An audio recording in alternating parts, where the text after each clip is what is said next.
নমস্কার, good evening, শুভ সন্ধ্যা। আজ গুরুদেব আমাদের বিশ্বকবি রবীন্দ্রনাথ ঠাকুরের ১৬৫তম জন্মদিবস। এই যে আজকে সেজেগুজে আছি, সারাদিন প্রোগ্রাম, সারাদিন রবীন্দ্রচর্চা, সব কিছুর মধ্যে দিয়ে যেন দিনটা একটা মোহময় দিন হয়ে গেল। কিন্তু আমি এইমাত্র বাড়ি এলাম, আমার মনে হলো সারাদিন রবীন্দ্রচর্চা করার পরেও মনে হলো যে শুধু রবীন্দ্রচর্চা করে দিনটা পালন করলে হবে না। কারণ আজ পশ্চিমবঙ্গের একটি ঐতিহাসিক দিন। আজ আমাদের নবনির্বাচিত সরকার, নবনির্বাচিত মুখ্যমন্ত্রী আমরা পেয়েছি এবং অদ্ভুতভাবে মুখ্যমন্ত্রী আজকে একটা জীবনের অন্যতম শ্রেষ্ঠ উপহার পেয়েছেন যে আজ ২৫শে বৈশাখ গুরুদেবের জন্মদিনের দিন তিনি মুখ্যমন্ত্রীর শপথ নিয়েছেন। তো প্রতিবার আজকের পর থেকে প্রতি বছর এই দিনটা দুটি উৎসব পালন হবে। তো এত সুন্দর উপহার নেওয়ার সঙ্গে সঙ্গে মুখ্যমন্ত্রী শ্রী শুভেন্দু অধিকারীর কাছে আমার কিছু প্রশ্ন আজকেই করব, আজকেই থাকবে। যে প্রশ্নগুলো কবিগুরু রবীন্দ্রনাথ সেই ১২০-৩০ বছর আগে লিখে গেছেন। অদ্ভুতভাবে সেই সমাজ ব্যবস্থা থেকে আজকের ২০২৬-এর সমাজ ব্যবস্থায় পরিস্থিতিটা কিন্তু একই আছে। না হলে কবিগুরুর ঈশ্বরের কাছে সেই প্রশ্ন করা প্রশ্নগুলো আজকেও কি করে একদম আগুনের মতো সত্য। প্রশ্নগুলো যেন এক একটা অগ্নিগোলক, এবং সেই প্রশ্নগুলো আজও আমাদের ২০২৬-এ এসে আমাদের পশ্চিমবাংলার জন্য একেবারে যাকে বলে উপযুক্ত প্রশ্ন, পারফেক্ট। তো আমিও আজ কবিগুরুকে শ্রদ্ধা জানানোর সঙ্গে সঙ্গে আপনার এবং আমার সকলের প্রশ্নগুলো আমি আমার মুখ্যমন্ত্রীর সামনে, সরকারের সামনে আজ থেকেই রাখতে চাই। সেই প্রশ্নগুলো যদি উনি শোনেন, প্রশ্নগুলোর পথ ধরেই যদি উনি উত্তর খুঁজে এগিয়ে যান, তাহলেই কিন্তু আমাদের পশ্চিমবঙ্গ সোনার বাংলা হবে, আমার বিশ্বাস। তাই আগে শুনুন, তারপর আমি আপনাদের ব্যাখ্যা করব কেন আমি আজকে এই গুরুদেবের কবিতাটার প্রশ্নের সাথে আমাদের বঙ্গের এই পরিস্থিতির তুলনা করলাম। প্রথমে বলি, যারা পছন্দ করেন না কবিতা শুনতে, তারাও আজকে আমার অনুরোধে ২ মিনিট আমার কথাগুলো শুনুন এবং কবিতাটা শুনুন। তারপর বুঝতে পারবেন আমি কেন বলেছি। কারণ এ প্রশ্ন আমার নয়, বাংলাকে সুন্দর করে গড়ে তোলার জন্য সর্বান্তঃকরণে চেষ্টা করছি, এবং সেটা শুধু আমার প্রশ্ন নয়, আমাদের সকলের প্রশ্ন। তো আমি আজকের দিনে আমার গুরুদেবকে, সকলের গুরুদেব কবিগুরু রবীন্দ্রনাথকে শ্রদ্ধা জানিয়ে শুরু করছি তার কবিতা প্রশ্ন। ভগবান, তুমি যুগে যুগে দূত পাঠায়েছ বারে বারে দয়াহীন সংসারে। তারা বলে গেল ক্ষমা করো সবে, বলে গেল ভালোবাসো, অন্তর হতে বিদ্বেষ বিষ নাশো। বরণীয় তারা, স্মরণীয় তারা, তবুও বাহির দ্বারে আজ দূর দিনে ফিরানু তাদের ব্যর্থ নমস্কারে। আমি যে দেখেছি গোপন হিংসা কপট রাত্রি ছায়ে হেনেছে নিঃসহায়। আমি যে দেখেছি প্রতিকারহীন শক্তের অপরাধে বিচারের বাণী নীরবে নিভৃতে কাঁদে। আমি যে দেখিনু তরুণ বালক উন্মাদ হয়ে ছুটে কি যন্ত্রণায় মরেছে পাথরে নিষ্ফল মাথা কুটে। কণ্ঠ আমার রুদ্ধ আজিকে বাঁশি সঙ্গীত হারা। অমাবস্যার কারা লুপ্ত করেছে আমার ভুবন দুঃস্বপনের তলে। তাই তো তোমায় শুধাই অশ্রু জলে। যাহারা তোমার বিষাইছে বায়ু নিভাইছে তব আলো, তুমি কি তাদের ক্ষমা করিয়াছ?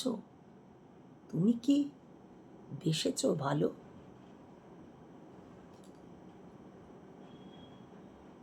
এই প্রশ্নগুলো আজ আমাদের নতুন সরকারকে বলা দরকার। দেখুন, আমাদের কবিগুরু, আমাদের গুরুদেব সেই সময় দাঁড়িয়েও যখন নাইট উপাধি ত্যাগ করেছিলেন ঘৃণায়, ইংরেজদের দেওয়া নাইট উপাধি, তিনি যখন ওই দুর্দিনের কথাগুলো লিখেছিলেন, একটা একটা করে আমাদের সঙ্গে আজকে মেলান। প্রথমে তিনি কি বলেছিলেন?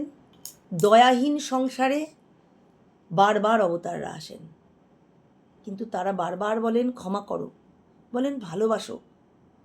সে তো একজন অবতার, একজন ভালো মানুষের পরিচয়। কিন্তু সেই অবস্থাতে দাঁড়িয়ে আমরা ভালো মানুষ ভেবেই তো প্রত্যেককে আনি, তাই না? মোদিজিকে আমরা বলেছিলাম চালা যদি হয় তাহলে তো সেই দয়াহীন সংসার, সেই কষ্টের দুঃখের সংসারই তার জন্ম। কিন্তু আজ তিনি কোন উচ্চতায় চলে গেছেন?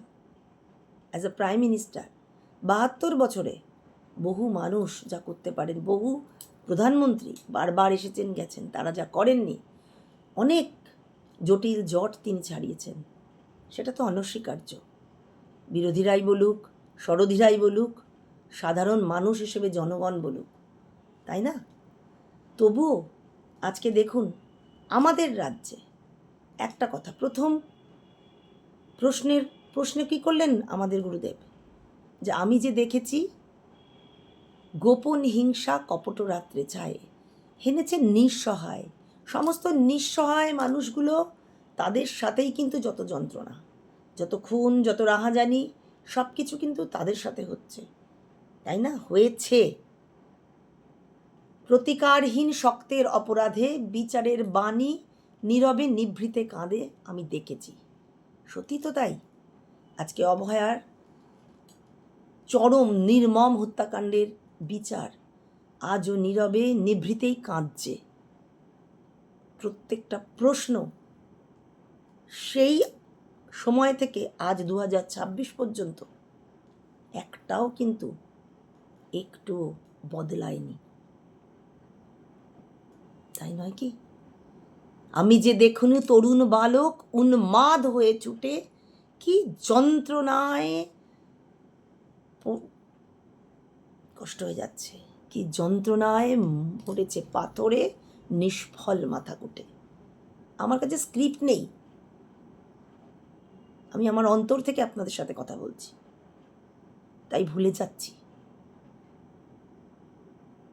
আজকে যে যুবক সম্প্রদায়, যে যারা শিক্ষক হবে বলে দিনের পর দিন কত গরিব দুস্থ পরিবার থেকে একটু একটু একটু করে MA BEd সমস্ত করে তারা যোগ্য শিক্ষকের দাবি করে, যোগ্য শিক্ষকের পরীক্ষা দিয়ে সব কিছু করে তারা সেই যোগ্যতায় উত্তীর্ণ হতে পারছে না।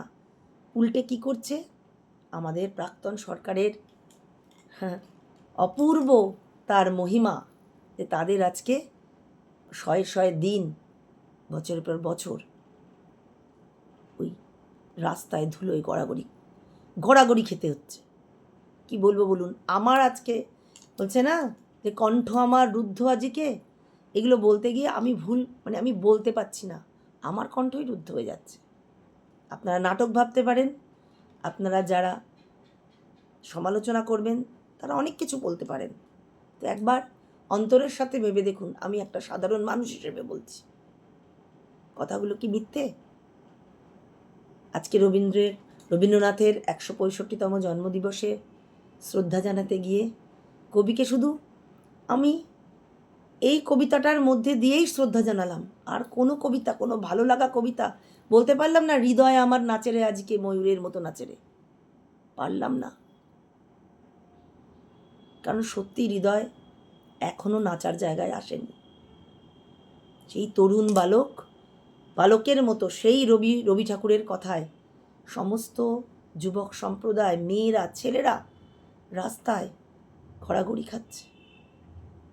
প্রত্যেকটা ক্ষেত্রে সন্দেশখালী থেকে শুরু করে সর্বত্র অনাচার, দুরাচার, নারী নির্যাতন, কষ্ট, কি কোন রবীন্দ্র চর্চা, কোন রবীন্দ্র জন্মজয়ন্তী আমরা পালন করব বলুন? তাই চাই এই প্রত্যেকটা প্রশ্ন ঈশ্বরের কাছে ভগবান বলে সম্বোধন করে কবি লিখেছিলেন। আমি তারই মধ্যে দিয়ে সেই একই প্রশ্ন আমাদের সমস্ত পশ্চিমবঙ্গবাসীর তরফ থেকে আজ প্রথম দিনেই আমাদের মাননীয় মুখ্যমন্ত্রী এবং তার সরকারের কাছে রাখলাম। আগামী 25শে বৈশাখ এবং মুখ্যমন্ত্রীর এই শপথ গ্রহণের দিন অর্থাৎ দিবস হিসেবে যখন পালিত হবে, যেন পরবর্তী বছরটায়, আগামী বছরে 25শে বৈশাখে যেন বলতে পারি, সত্যি হৃদয় আমার নাচেরে আজিকে, ময়ূরের মতো নাচেরে। নমস্কার।